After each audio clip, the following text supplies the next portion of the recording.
YouTube, it's your boy Primo, the truck driver. I'm back. I dropped my truck off this morning, actually about like an hour ago. I'm getting the oil change done today.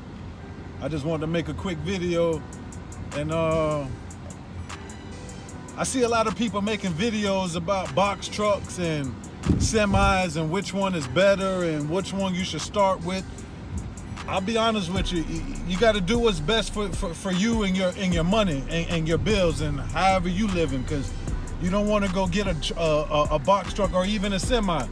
You don't want to go get locked in with any payments and insurance, and then you still got to maintain your life and all that. So you want to make sure you know you can afford whatever you're doing. I've never leased. I've only owned. I'm on my second box truck now. And to be honest with you, that's what I really wanted to talk about, was picking your truck if you're going to buy one. Make sure you do your homework. Make sure you do your research. Because the first truck I bought through Ryder. And now looking back, I talked to a lot of people. And I'm here like Budget, Enterprise, Penske. I don't know, I'm probably missing one, but me personally, I don't believe that's the way to go, because those trucks are overpriced, and it's definitely something that's gonna happen. So I got my truck from Ryder. I'm talking about as soon as I got in the truck, the test drive, the check engine light was on. Soon as I got in the truck. But I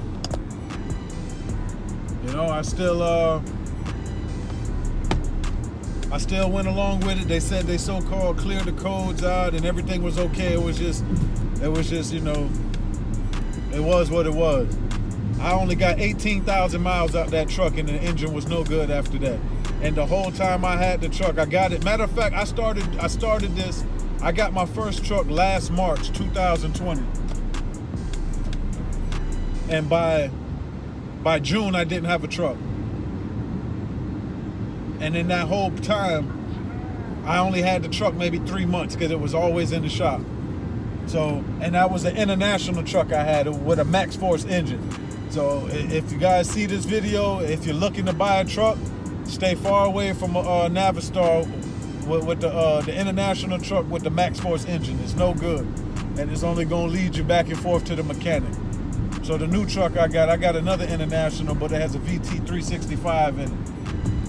So, you know, and I paid it off cash, and that's what I suggest to anybody.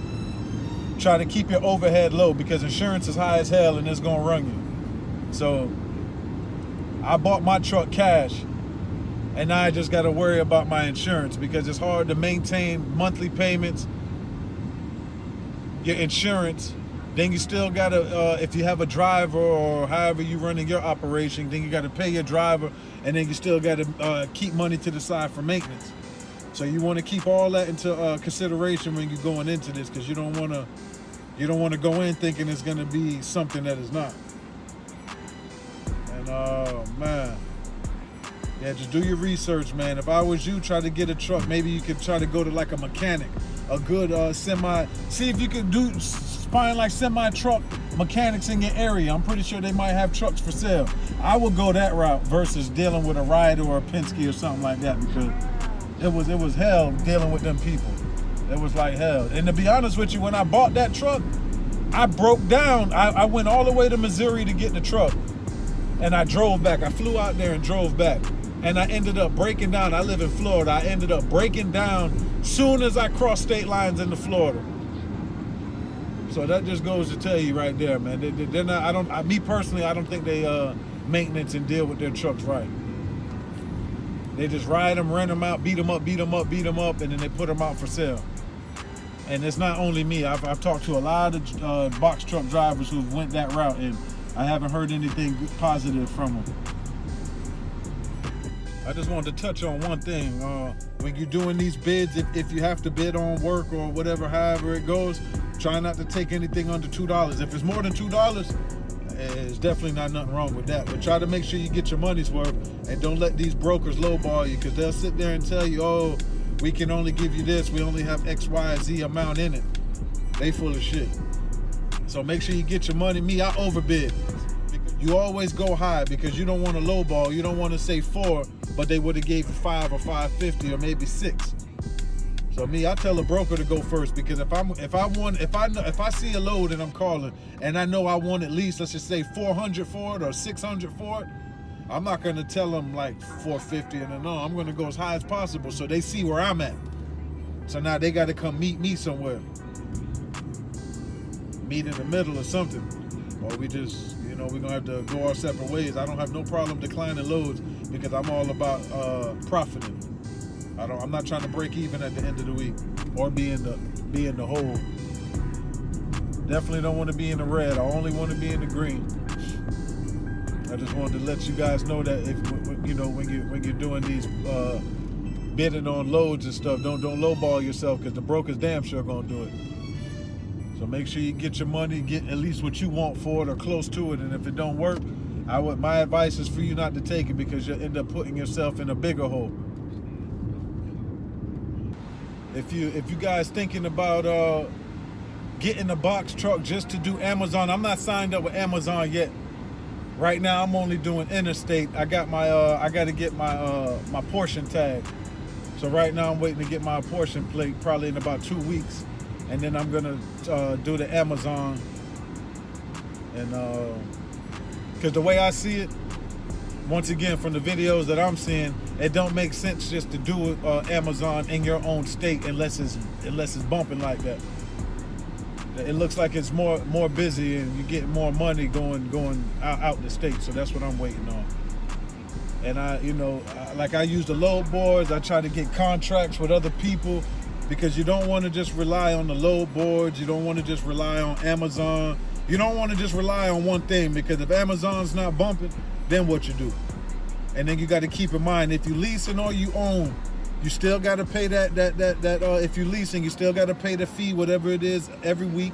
If you own, that car payment is due if you have one. If not, that insurance is due every month, and they don't care if the load board is busy or not. So I just tell people, you got to hustle. If you got the box truck, put yourself out there. Maybe you can, if somebody got to move and they going far, or even if it's not that far and they don't feel like doing deposits and this and that, don't have credit cards, put yourself out there with people like that. So maybe you can do some house moves and things like that, junk removals, all type of stuff, because you don't want to limit yourself. And then you'll be out here looking crazy when it's time to pay bills. So you just got to do your research. Do your research and make sure you cross your T's and dot your I's. Because I tell you, when I got my first truck, boy, I thought I did research. I didn't do enough. And I talked to a few people, and it's crazy. The couple people I spoke to, they didn't drive trucks, but they worked on trucks, and they told me that Ryder was okay. They said they take care of their trucks.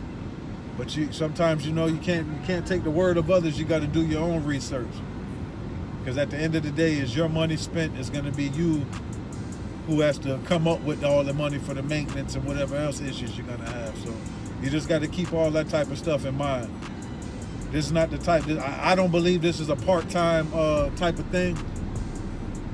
I feel like if you're going to do this, because the overhead is so high, you got to be out there every day, at least grinding five days a week at least, getting it. Really, you don't want to be out there 2-3 days a week, because it's like, once you pay your bills and your fuel, what are you really making? So you gotta take all that into consideration. I just want to be upfront and as honest as possible, because I don't want people to watch my videos and think it's all good.